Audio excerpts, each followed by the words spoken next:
On est en train de montréaliser Québec.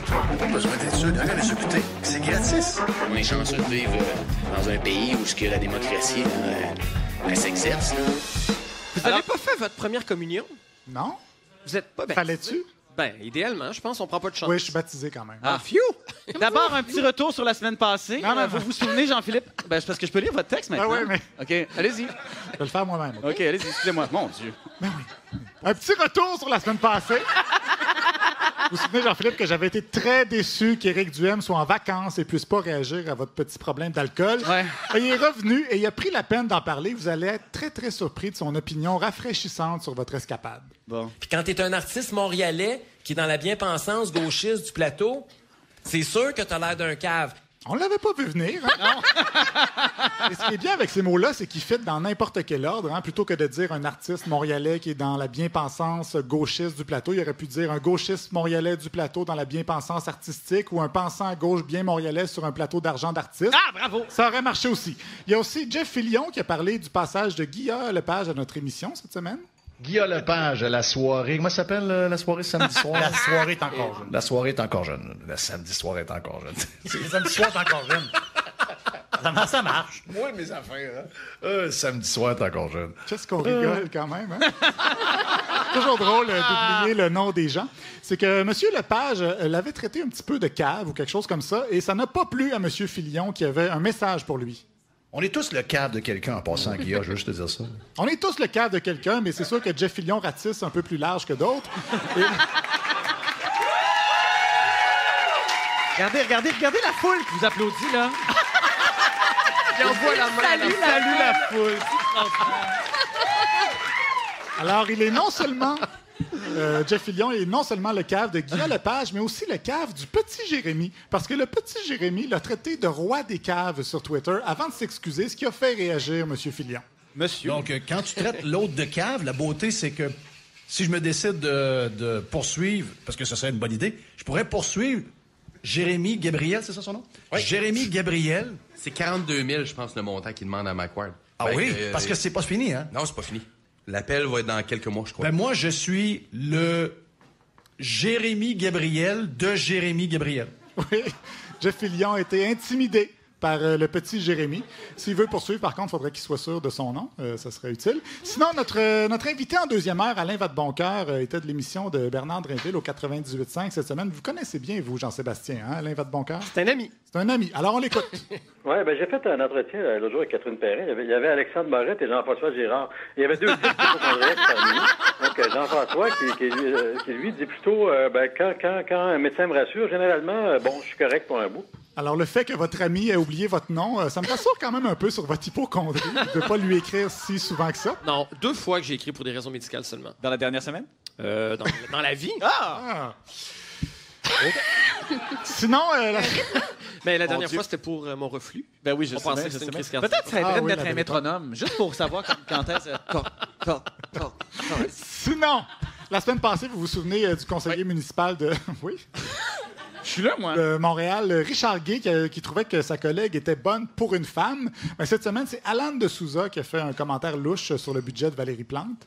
Un budget dépensier, mais avec beaucoup de poudre, beaucoup de mascara, de rouge à lèvres. Bon, il a expliqué par la suite que c'était pas un commentaire sexiste. Elle se maquille même pas, Valérie, en plus. On va lui donner le bénéfice du doute. Si c'était Denis Coderre qui était encore mal, il aurait sûrement parlé d'un budget lourdeau à lunettes à cravate, probablement. Toujours dans l'ambiguïté sexuelle, notons ce commentaire du porte-parole du SPVM à propos d'un corps découvert dans une voiture. Impossible d'identifier le véhicule et impossible d'identifier le ou la personne à l'intérieur. Le ou la personne. Pas de jugement. Ça peut être une personne. On le sait pas. Oh, s'excuse de... En temps 2018. Ouais. Bon, Les cadavres aussi, on Ben, le droit. Sinon, Ben voyons. par les temps qui courent, je me Un ou questionne. une cadavre. Je me questionne par les temps qui courent sur mon métier de collectionneur de péronisme, un métier de plus en plus difficile parce que de nos jours, on n'est plus sûr si les gens utilisent les péronismes intentionnellement ou pas. Par exemple, celui-là de Catherine Perrin. Le réchauffement climatique exige un effort de guerre. Et là, vous y allez avec cette analogie, vous y allez pas avec le dos de la main morte, vous y allez assez loin. Le dos de la main morte, c'est tellement devenu un classique que c'est rendu la norme. Sinon, il y a celui-ci de Brian Miles du Devoir. Des mesures comme ça, il y en a eu d'autres. On n'a pas inventé la roue à 3 boutons en ce moment. Les Scandinaves le font. Alors, est-ce qu'ils citent Samamad ou c'est devenu une expression courante? Je sais pas trop. Ou peut-être que les Scandinaves ont vraiment inventé une roue à 3 boutons. C'est tellement efficace, le modèle scandinave. Ça ne surprendrait pas. D'un autre côté, il y a l'ancien commissaire aux langues officielles, Graham Fraser. Lui, il s'est clairement trompé avec son expression. Face à ce genre de geste, les gens retranchent les trousses. Voilà, message à nos amis franco-ontariens. On se retranche les trousses et on continue. Un pour trousse et trousse pour un. Dans un autre... Encore une fois, un petit mot d'esprit à la fin. Ouais.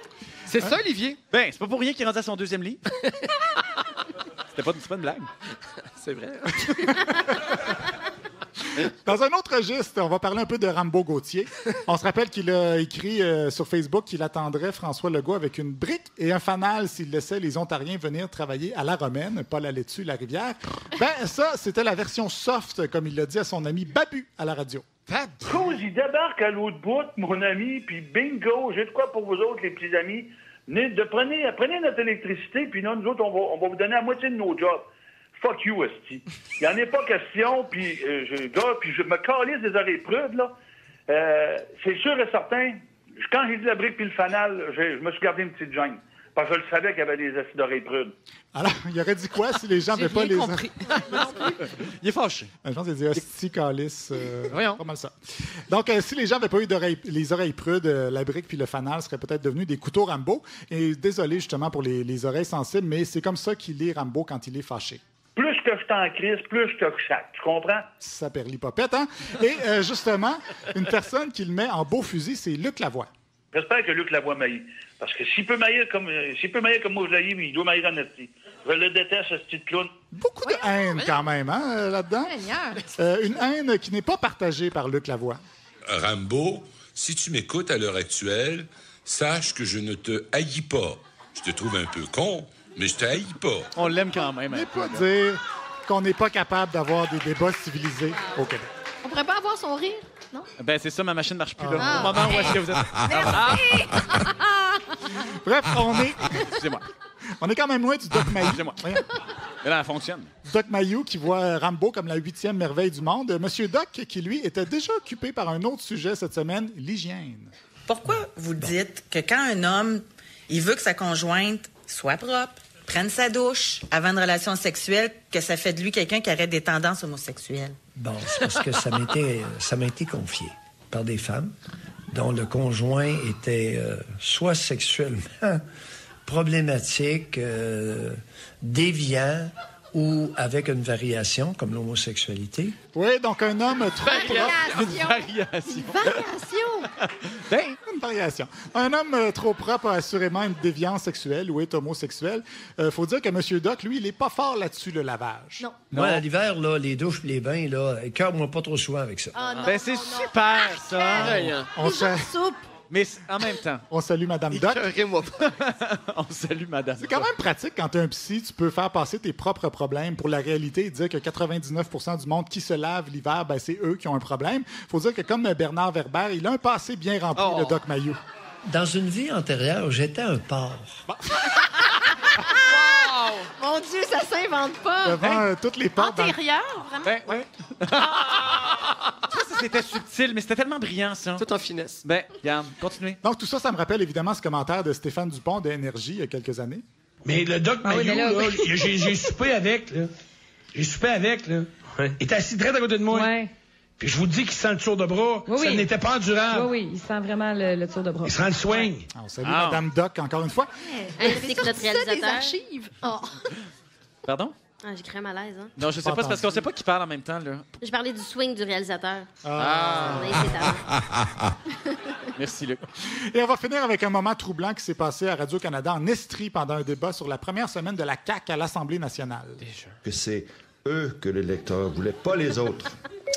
Donc, à partir de là, même si on n'était pas d'accord avec l'offre politique de la CAQ pendant les élections, ben, est-ce qu'on peut les laisser travailler un peu? On s'entend bien. Pardon. C'est Sylvain, il y a quelqu'un qui nous parle. Oui, Siri a une opinion sur la CAQ.